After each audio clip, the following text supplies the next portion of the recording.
Hi there. Welcome back. And thanks for stopping by to hang out with me today. We haven't had a chance to chat in a little bit, so much appreciated. It's just been a really awesome week in that I had some folks give me the gift of memories. So I've been chemo for 2.5 years. I don't remember what I did yesterday. Barely holding on to what I did this morning. And that's okay. It's one of the gifts of having dealt with chronic disease before, having dealt with friends that have chronic disease, been a caretaker. I didn't fight this. Not to say that it doesn't make me sad, not to say that I don't have times that are scary, not there are times that are frustrating, that I get really sad because I forget how to do basic things. Although my friend the other day reminded me, so we're all of the same age, right? We're coming into 50s. And she said, not necessarily is this cancer treatment, but it's also because of the age that we are. So it's kind of I know that sounds strange, but it makes me feel better to think that, okay, that I'm also having normal experiences. But it's hard sometimes, right? So this past week, it's really been a wonderful combination of having the opportunity to reflect back on a life lived, really, and to have memories brought back and shared with me. So let me make this make sense. So I got a message on Facebook. Okay, I rarely ever use Facebook. It's a woman who said she was looking for a woman named Nicole that she had taught with. She had taught English with in China 25 years ago. What? And she had a picture of me. So this is amazing. So this woman, this is the most amazing thing. She put the legwork in, thank you very much, for the research to find me so that we could reconnect, so that we could have the opportunity to share with each other what our life has been and what happened in that life, right? When I moved to China, I was 23 years old. I was a hot mess. I had raged through my teenage years. I had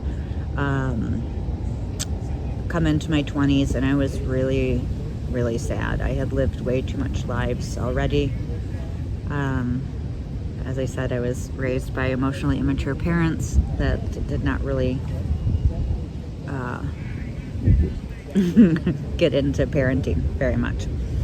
They were blinded by their own lives. Anyways, I was in my 20s and I was at a really big inflection point for me in life. I was severely disappointed in life, and I was just trying to find if there was any reason, if there was any meaning to it. And you remember when you're in your 20s, like, yes, I'll give it, there was some heavy shit going on in my life, but you're in your 20s. So this woman, we were the same age. We were 4 months apart from each other, and she was also at an inflection time in her life and going through some heavy things. And I have to tell you, the gift of this friendship, the gift of this relationship was, here was a young woman, and I thought I had I was very sad in life at that time, thinking that I didn't know what my future was going to hold, if anything. I was really just trying to get through day by day. And meeting this woman, and because of what was going on in her life at the time, and we hung out, and college age students, and this is the time of, it was in the decade of the 90s, so it was the decade after Tiananmen Square, so you still have college students are still chatting about a lot of things. The internet was just being introduced. Princess Di just died. Clinton's getting blowjobs in the White House, and there was just so much. And I remember the biggest thing for me is, and I don't think that she understood this at that time, is that the gift of a friendship with her was that I realized that we have choices in life. In this particular case, for this young woman, choices were extraordinarily limited. And she took some very brave actions to change her life. And it was, at the time, I remember us having conversations and me thinking, like, what she was going through, just, she was very limited in her choices. And so was I, but not to the same extent. And that's what I realized. That's when I came to understand that our world is our destiny. It's our, not our destiny. That sounds corny. We're in control. Things happen to you when you're a child. Things may happen to you when you're an adult, but you have now the ability to choose how you deal with it, to how you react to it. And I was having this incredible epiphany of life and recognizing that I couldn't blame my childhood. I couldn't blame my parents. I couldn't blame all of these things that happened to me if I wanted to become a good person in this world, because I was an adult and I couldn't live my whole life shitting on myself and others because I didn't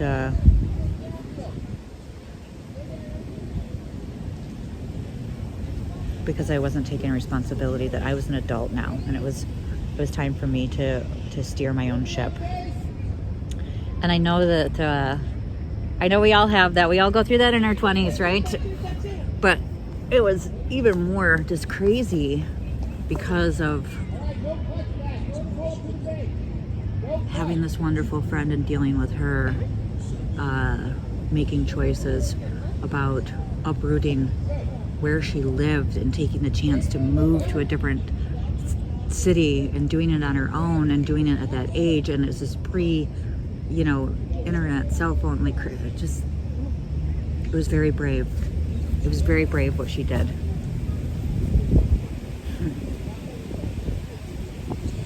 I remember I brought music with me, and of course it's in the 90s, so Bob Marley and the Wailers. We got together on Zoom this past week and we spent 2 hours chatting. Thank you again for taking the time for that. That was amazing. And I just was thrown back into being 23, 24, 25 years old and having my 25th birthday in Beijing and deciding to come home. And the biggest thing for me, the biggest thing that all my travels and throughout Asia at that time brought home was that I wanted to be a good person, right? I wanted to, if I lived a full life and if I could just be that person that says, when I give you my word, it means something, right? Because I was raised by bullies and liars. So that meant something to me. And to be able to look at yourself in the mirror and not allow all of that judgment and shame that wasn't mine, that belonged to others, and some of it belonged to me. Believe me, I was not.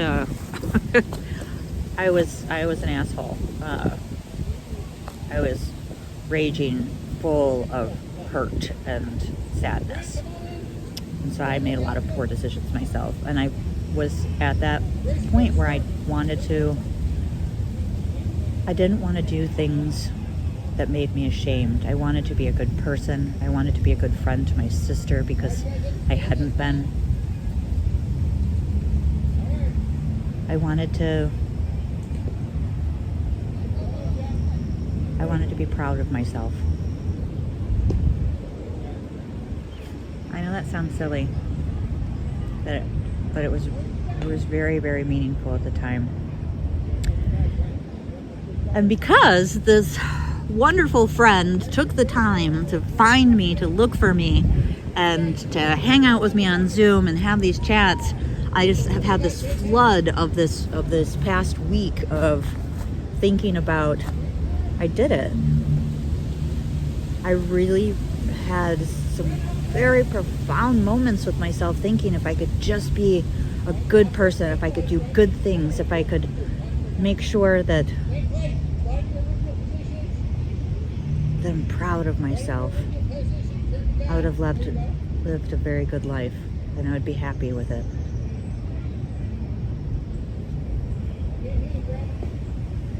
And like I said, it took a while to learn, but like, I was an asshole boss when I first became a boss, because I was raised by bullies, and then I was raised by bullies in the kitchen too, because all of those TV shows that you see are real.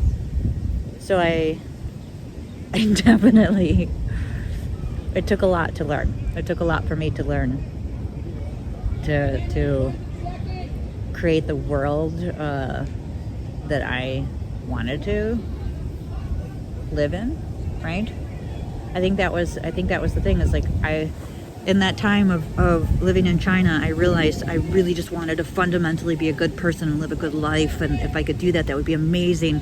And then as I started to grow and came back and started building a life and met my wife, I wanted to, in my work, because I was a boss, I wanted to create the environment that I wish that I had, right down to whatever job. Like, I wanted everyone to be treated with respect and have, and because this week I've had a few folks that have worked for me, and I've put that energy into them, reach out, and they are having amazing opportunities in their career because it's the result of that environment that I created, and I just, so you can see I'm having some really deep thoughts in the park, and I want to be here for a while longer, and I plan on it. And I plan on celebrating and enjoying every day. But I really know now that when the time comes, I've lived a good life. I've made amends for my wrongs. And I feel that I've been a great example of what we are as humans and what we should be for each other.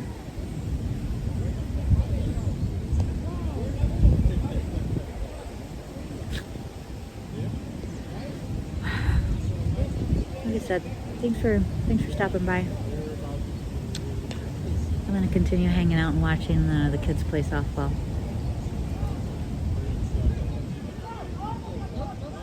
So nice and normal. I'll talk to you again soon.